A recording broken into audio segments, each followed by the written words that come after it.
Ration அரிசி போடுறீங்க இலவசம். எந்த அமைச்சர் வீட்டில் அதை வாங்கி சமைப்பீங்க? எந்த சட்டமன்ற உறுப்பினர், பாராளுமன்ற உறுப்பினர், மாமன்ற உறுப்பினர் வீட்டில் சமைப்பீங்க? தரம் இருக்க? ஒரே நெல் ஒரே அரிசி கடைக்கு விற்பனைக்கு போகும்போது தரமா இருக்கு.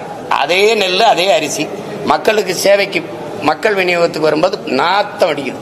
இடையில என்ன நடக்குது? ஒரு மாறுதல் சொல்லுங்க. ஆட்சி மாறும்னே, புதிய புத்தம் புதுசுன்னு சாலையெல்லாம் சவக்குழியா இருக்கு. அருமையான சாலைகள், தடையற்ற மின்சாரம். ஐயோ, மழை நீர் அப்படி விழுந்தவொடனே எங்க விழுந்ததா இல்லையான்னு தெரியாது, உருண்டு ஓடிடும். அப்படியே சிங்கப்பூர் மாதிரி, அமெரிக்கா மாதிரி, அப்படியே மலேசியா மாதிரி அப்படி ஓடிடும். அப்படியே தான் இருக்கா. அந்நிய முதலீட கொண்டு வர எல்லா நாட்டுக்கும் புரியல. அங்கிருந்து கொஞ்சம் நிர்வாகத்தை கொண்டு வரக்கூடாதா? சிங்கப்பூர்லாம் இப்படித்தான் இருக்கா? இப்படித்தான் மலேசியா, இப்படியா மற்ற நாடுகள்ல எல்லாம் இருக்கா? வெள்ளத்துல மிதக்குதா? சாலையில நீர் தேங்குதா?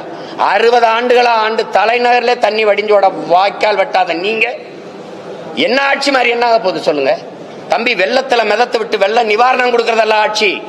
வெள்ள நீர் வடிந்து வெள்ள நீர் தேங்கி மக்களை மிதக்க விடாம தடுக்கிறது இருக்கோ, வெள்ளம் வடிந்து ஓட எவ்வளவு மழை பெஞ்சாலும் போய் இந்த இடத்துல சேரும்டான்னு அதுக்கு வழி செய்யறதா ஆட்சி. அப்படி ஆட்சி வருமா?